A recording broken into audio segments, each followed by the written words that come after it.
Welcome to Meditation with Raphael, the podcast where we reflect on daily themes that inspire and empower us to live more consciously. Today's message touches on a theme that has been a timeless struggle for many: anger. Of all the poisons we carry within us, anger is perhaps the most corrosive.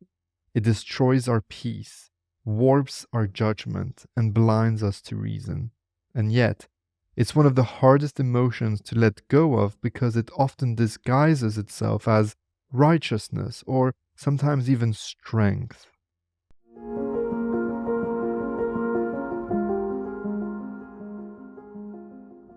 Seneca, one of the great Stoic philosophers, dedicated much of his writing to the dangers of anger. He called it a brief madness. He wrote, I quote, "No plague has cost the human race more. It has spilled more blood, ruined more cities, and destroyed more friendships than any other emotion." End of quote. Anger feels powerful in the moment, but what does it leave behind? Broken relationships, regret, and often shame.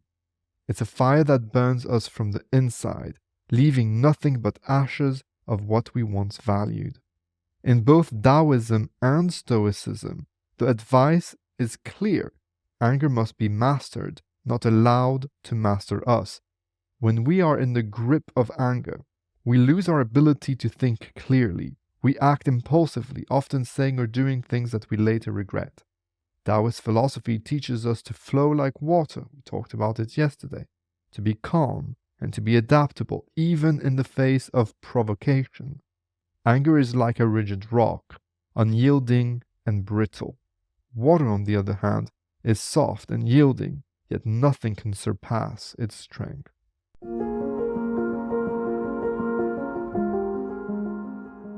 The world is full of triggers, people, events, social media, situations that can ignite anger within us. But when we react in anger, we are giving our power away. We are allowing external forces to dictate internal state. Seneca reminds us, and I quote again, "The greatest remedy for anger is delay." End of quote. So pause, breathe, allow that moment of heat to cool before responding.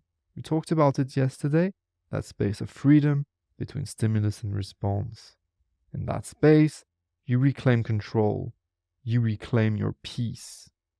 When we indulge in anger, we are not just poisoning ourselves, but those around us. It spreads like a toxic ripple, affecting our relationships, our work, and even our health.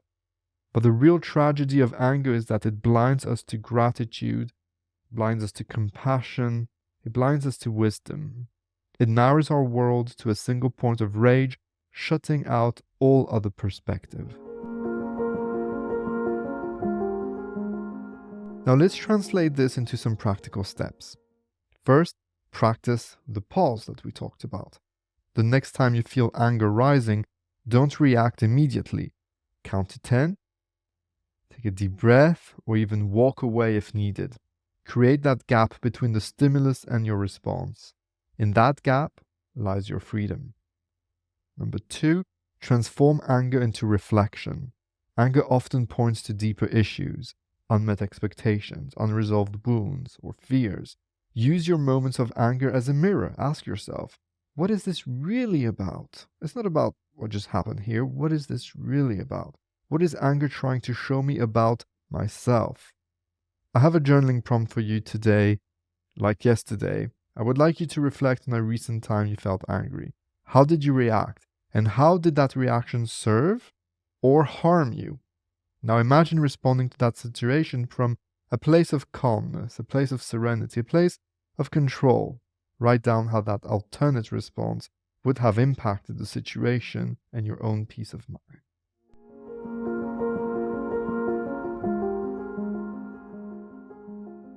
Remember, anger is like drinking poison and expecting someone else to suffer. It's a destructive force that damages us most of all. Today, let's commit to mastering our emotions, choosing calm over chaos and wisdom over wrath. You are stronger than the fire within, and true power lies in restraint. Until next time, my friend, keep seeking clarity, practicing patience, and always remember, peace is your greatest ally.